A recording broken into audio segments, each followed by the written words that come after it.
Welcome to the Motormouth YouTube channel. I'm Zach. I'm Andrea. And we're having a look at Consumer Reports' annual survey of the auto industry and the winners and the losers. So there's 32 brands and they did an overall score. And they've broken it down by category to achieve that overall score, such as predicted reliability, owner satisfaction, things like road test scores, and safety.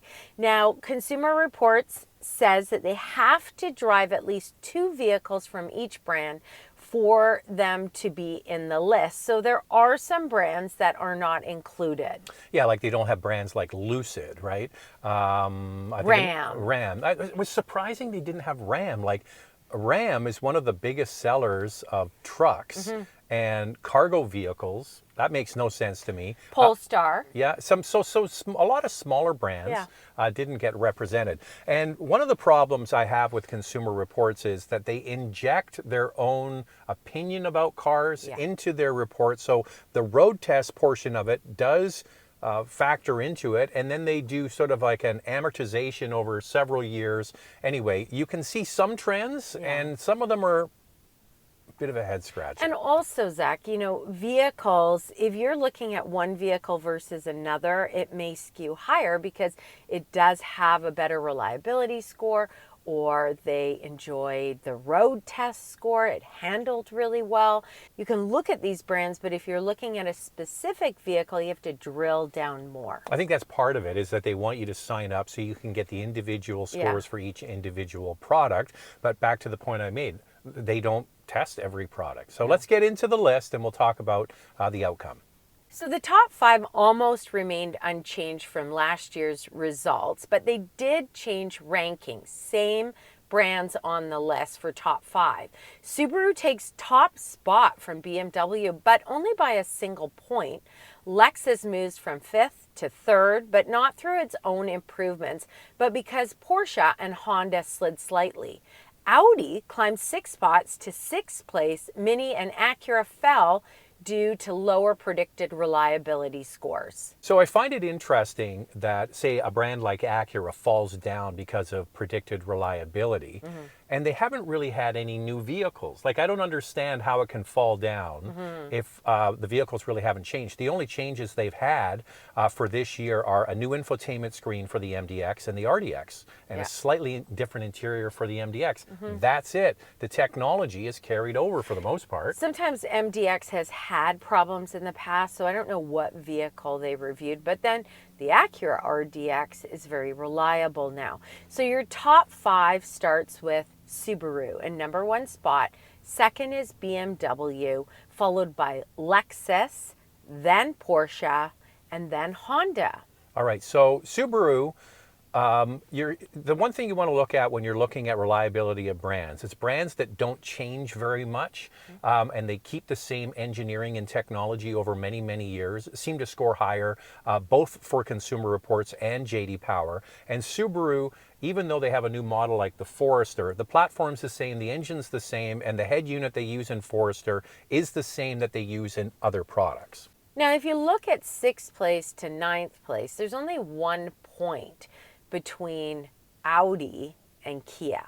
So you've got Audi in 6th, followed by Kia, Hyundai, and Toyota.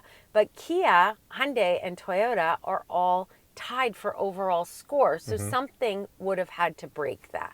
Now, one of the problems you have when you're giving an overall score for a brand is how many cars do they sell? We talked about Chrysler a moment ago. So Chrysler has the plug-in hybrid Pacifica minivan, and then they have the Voyager. You got 2 cars. So that's a brand with 2 products. Toyota has sports cars like the Supra, the GR86, all the way up to trucks like Tundra and everything in between. So to give them a mass score is really quite tricky. A vehicle like Camry Hybrid is going to be uber reliable. And then the new Tacoma, well, it's a wait and see on that. Not so much. So I think it is impressive that Kia, Hyundai, and Toyota are all tied for an overall score. Some other findings, things like Buick. We talk a lot about reliability, popularity of some of the Buick vehicles that are available now, and price point. But in this study, Consumer Reports put Buick in 17th spot, which is quite low. That was based on a road test score of the Invista. And then when you look at Cadillac really dropped as well to 21st spot, and that's because the Lyric has been unreliable for them. Yeah, so there's another example of you have one model that brings down the overall score for a brand like Buick that doesn't sell very many cars. Surprised it didn't like the Invista. We both enjoyed it quite a lot and thought it was really quite good. And the Lyric with new technology, back to what I said about Subaru, a brand that keeps technology in place for a long period of time, seemed to score better for both the JD Power and for Consumer Reports. And you know, Cadillac and General Motors went out with that full electric EV, and obviously the first ones were kind of mixed results.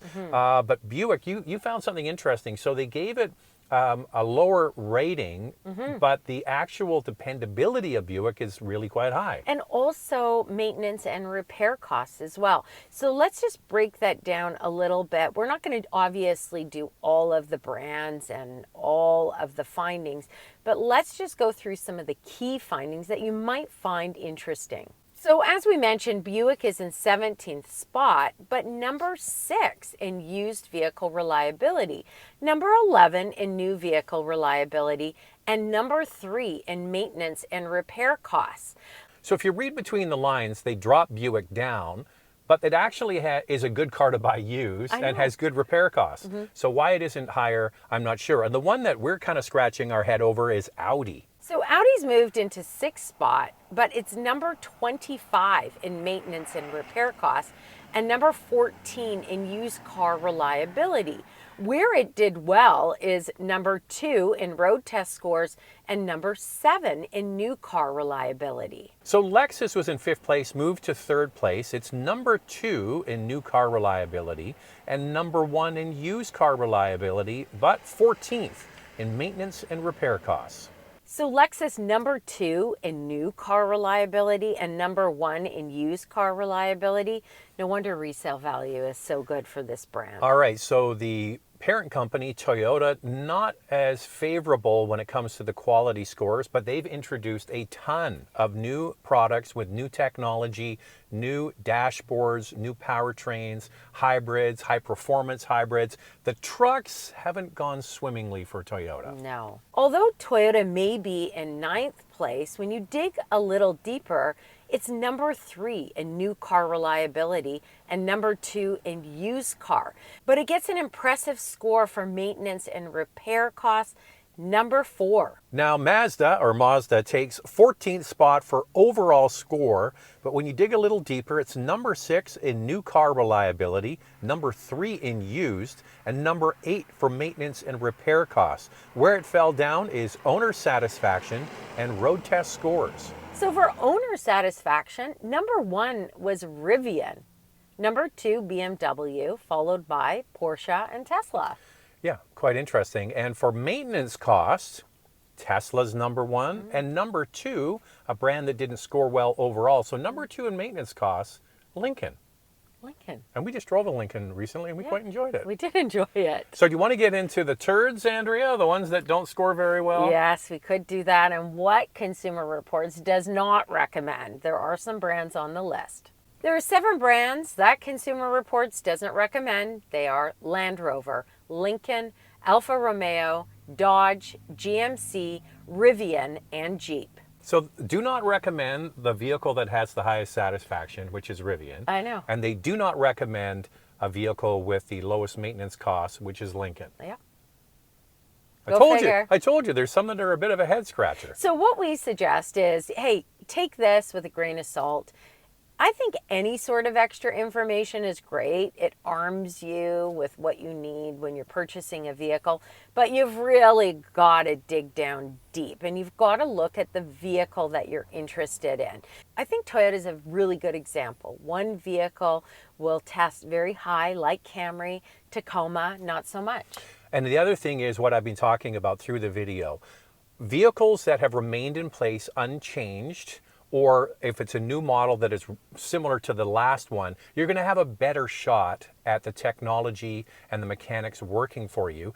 Then you can look at the satisfaction, how much do people like to drive it. That's where we come in. So there you go. That's the list from Consumer Reports. So tell us what you think of that. I know there's going to be people crashing on the keyboard, Andrea. For sure. I'd be crashing on the keyboard too.